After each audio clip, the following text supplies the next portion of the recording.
ভার্সিটিতে ঢাকা বিশ্ববিদ্যালয়ে আইবিএর এমবিএ পরীক্ষা দিব। গলায় কেটলি ঝুলিয়ে প্রতিদিন রাস্তায় ঘুরে ঘুরে কফি বিক্রি করা এই মানুষটার স্ট্রাগল, সেই সাথে ভবিষ্যৎ স্বপ্ন শুনলে যারা ঘরে বসে বেকার সময় পার করছেন তাদের জীবন পুরোপুরি অর্থহীন মনে হবে। এই মানুষটা ঢাকা ইউনিভার্সিটির আইবিএর এমবিএ তে পড়াশোনা করছেন। পড়াশোনার পাশাপাশি রাস্তায় ঘুরে ঘুরে কফি বিক্রির এই পেশায় নিজেকে নিযুক্ত করে প্রতিদিন 2000 থেকে 2500 টাকা আর মাসে 60 থেকে 75,000 টাকা পর্যন্ত ইনকাম করছেন।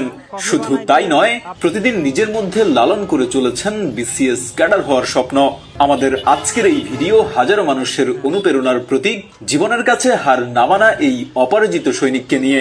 চলুন বাকি কথা তার মুখ থেকেই শুনে নেওয়া যাক। আমি কফি বিক্রি করতেছি, এতে আমার সম্মানটা নষ্ট হচ্ছে না।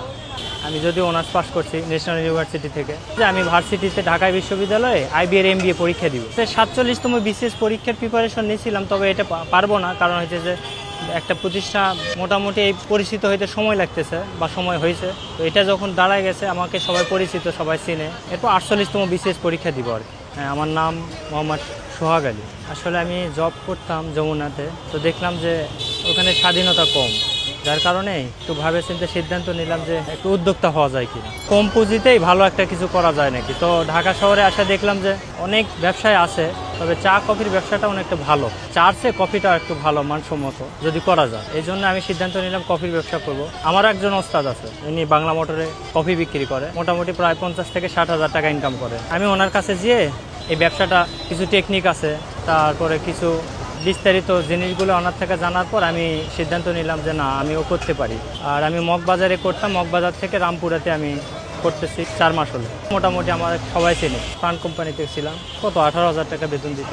আমি আসলে ছোট থেকেই যে কোনো কাজ করতাম একটু স্বাধীনতার জন্য করতাম, এজন্য নিজে নিজে উদ্যোগ নিচ্ছি যে উদ্যোক্তা হবো আর কি। আমি চাইলে একদিন করলাম, আরেকদিন করলাম না। হ্যাঁ, এখানে একাই থাকি, আমি দেশের বাড়ি বগুড়াতে। আমি তো করছি প্রায় 6 মাসের মতো জব করছি। 6 মাস পর জব করার পরে কিছু টাকা পুঁজি নিয়ে আমি আবার এই ব্যবসাতে করছি। বেশি টাকা লাগে না, পুঁজি অল্প টাকার ভিতরে হয়ে যায়, অনেক ভালো টাকা আসে আর কি। মোটামুটি চলতে পারি, আমি নিজে চলতে পারি, আমার পরিবারকে চালাতে পারি। সর্বনিম্ন 100 কাপ বিক্রি হয়। ফ্রিডম আছে, সাথে আমার পড়ালেখার সময়টা আমি ভালোভাবে পাচ্ছি। এই জন্য আমাকে আমি খুব খুশি আর কি। এখানে এনারা দোকান খুলে 10টার দিকে, তো নাস্তা করার পরে এরা চায় যে একটু কফি বা চা হোক। এই জন্য আমি নির্দিষ্ট টাইম 10টায় বের হই, এক ব্যাচ খাওয়ানোর পরে আবার কিছু রেস্ট নেওয়ার পর দুপুরের পর, যেমন এই টাইমে ভাত খাবার পর খাইতে ইচ্ছে করে। মোটামুটি এনারাও আমার পরিচিত, ওনার ওইভাবে কষ্ট করতে হয় না। তবে সব ব্যবসায়ী শুরুতে একটু কষ্ট করলে পরে ভালো ফলাফল পাওয়া যায়।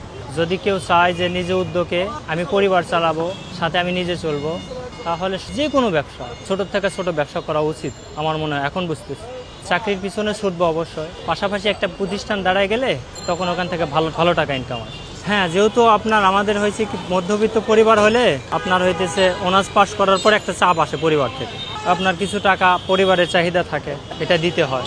সুতরাং ব্যবসা করলে এটা সব চাহিদা মেটানো যায় আর কি।